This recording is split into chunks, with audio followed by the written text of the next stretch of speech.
Rayhan Tropical Vibe. Ito nabigyan natin ng review for tonight's video. So, si Rayhan Tropical Vibe, price is less than 1,500 pesos for this 100 ml bottle. And in terms of the presentation, very summery ang kanyang itsura. Okay, green, yellow, orange, and then gold na cap. Atomizer is also gold. Branding na sa harapan. In terms of atomizer, maganda lagi ang mga atomizer ni Rayhan. Tama-tama yung buga ng ating atomizer. Okay. Opening nito ni Rayhan Tropical Vibe, mango, pineapple, bergamot, coconut. Yan. Amoy na amoy mo yung pagka-citrusy. Tapos, yung kanyang coconut na amoy mo. Hindi siya yung offending na kind of coconut na alam natin. Pero, parang new. Gata. Yan. Pag naamoy nyo, tapos nilagay ng mangga, pineapple, and medyo citrusy na scent. Yan. Ganda ang kanyang opening. Medyo flowery yung amoy niya at first.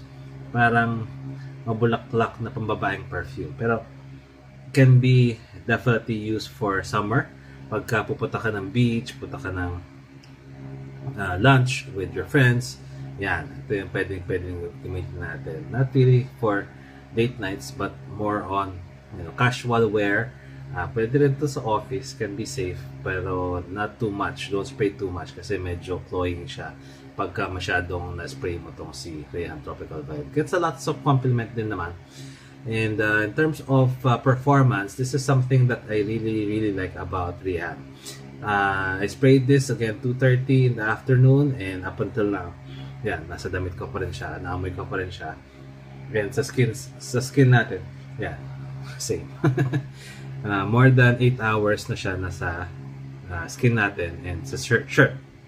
And usually, it really lasts up until the following day sa shirt natin, especially pagka lalaban na natin, saka siya nakaamoy pa rin natin siya actually. Yun. Now, in terms of projection, this projects really well, around 3 to 4 feet. Okay, medyo malakas yung kanyang projection. And in terms of sealage and scent bubble, meron yan. Naamoy mo siya, lalakad ka, naamoy mo siya, and the people around you may scent trail talaga na naiiwan tong si Rayhan Tropical Vibe. Okay?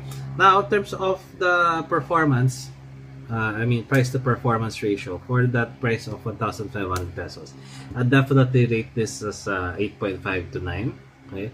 And scent profile, hindi ko siya suggested for all around occasion, so probably I'd rate this at 8 out of 10 kasi nga it's very just for summer occasions. Pagka medyo yung panahon, ito yung perfect na perfume for you.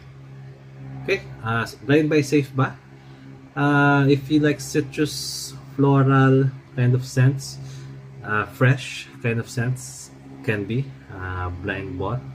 And by the way, this is a dupe of your Summer Hammer. Yun. Hindi ko na kalimutan. Okay, so yun. If you have any questions about the perfumes that I have reviewed or Rayhan Tropical Vibe in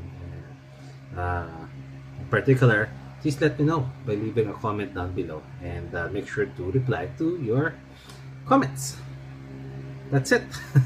Thank you so much for watching. If you have any questions and suggestions, please leave a comment also down below, and I'll make sure to get back to you. Thank you so much for watching, and I'll see you again soon. Bye!